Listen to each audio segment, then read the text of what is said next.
Mes chers amis, bonjour, j'espère que vous allez bien. L'affaire de Ceuta ou Ceuta est devenue internationale. Il y en a qui l'ont qualifié d'invasion, il y en a qui l'ont qualifié de conquête. Ça dépend de quel côté on se situe par rapport à cette affaire. Ce qui est intéressant, c'est l'Union européenne, comment elle a traité le sujet. Aucune déclaration officielle incriminant le Maroc, et d'une.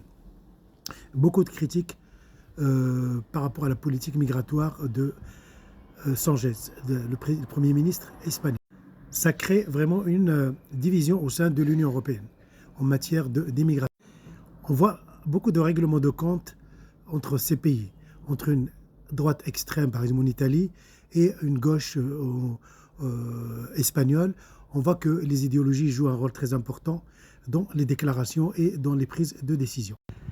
L'Espagne a remercié le Maroc pour sa coopération, parce qu'on a des accords. Et le Maroc, il a fait une déclaration, il nous a donné des chiffres.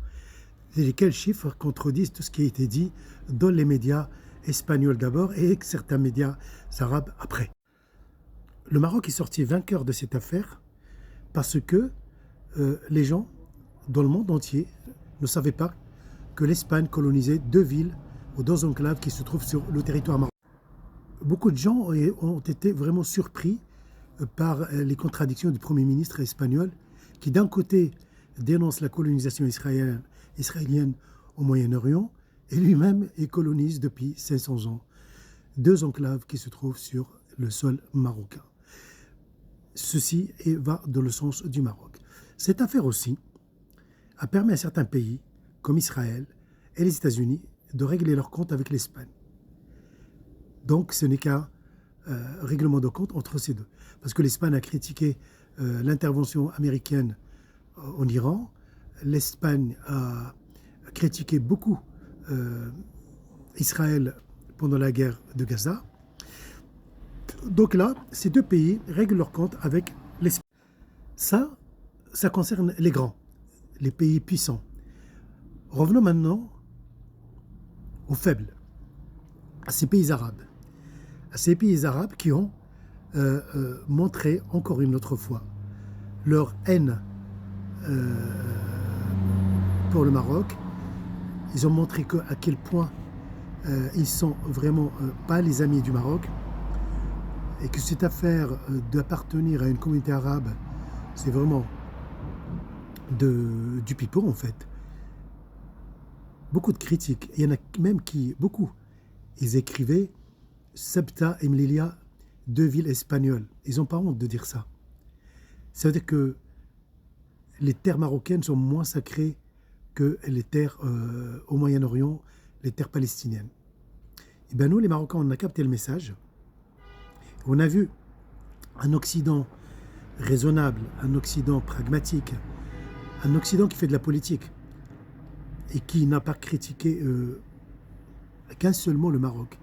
Parce que le Maroc respecte les accords. Mais on a vu ces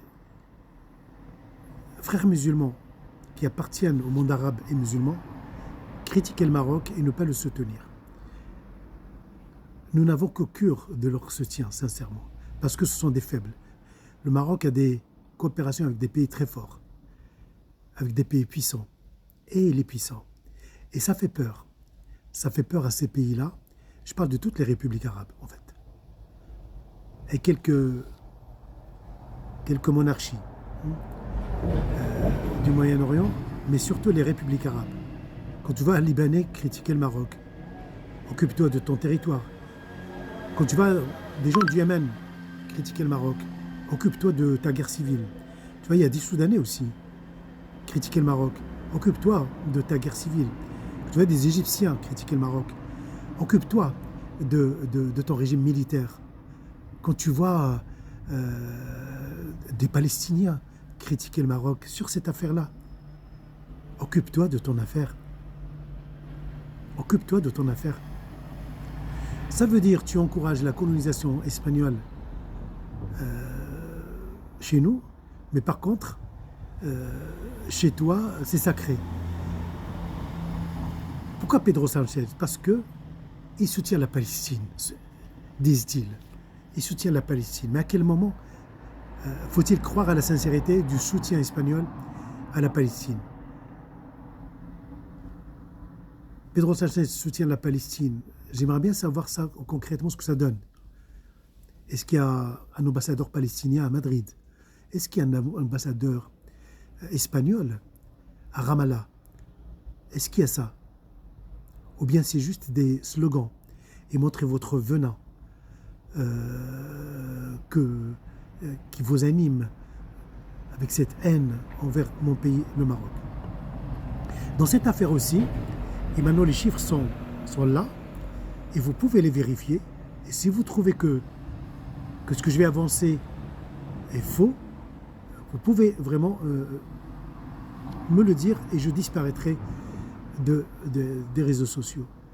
Parmi ces jeunes qui ont envahi ou conquis Ceuta, il n'y a pas que des Marocains. Les services secrets espagnols, ils parlent de beaucoup de milliers d'Algériens, de Tunisiens, d'Égyptiens, de Soudanais et énormément des ressortissants du Yémen. Alors je ne vais pas dire qu'il y a une théorie du complot, que c'était, même si l'Espagne, via ses services de renseignement, ont établi qu'il y avait un lien entre une manipulation extérieure et ce qui s'est passé à Ceuta. C'est pour dire que cette affaire-là, nous, on la traite au jour le jour, on regarde les chiffres, on scrute les informations et on ne va pas se précipiter sur une quelconque interprétation, quelconque conjecture. Nous, on parle de conjecture et on a honte de dire des conjectures. Par contre, il y en a qui vont dans des raisonnements où il y a du fantasme et de la folie. Nous, on s'arrête à la conjecture et qu'on demande à vérifier par la suite.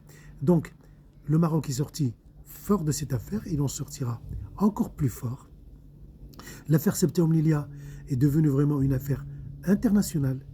Les gens ont compris que cette Espagne-là colonise en terre africaine 2 villes marocaines, et quelle honte pour quelqu'un qui est à la tête de ce pays-là et qui dénonce la colonisation de l'Angleterre concernant Gibraltar ou la colonisation israélienne concernant la Palestine. Je vous souhaite une excellente journée. C'est toujours improvisé, c'est jamais travaillé, des interventions comme ça.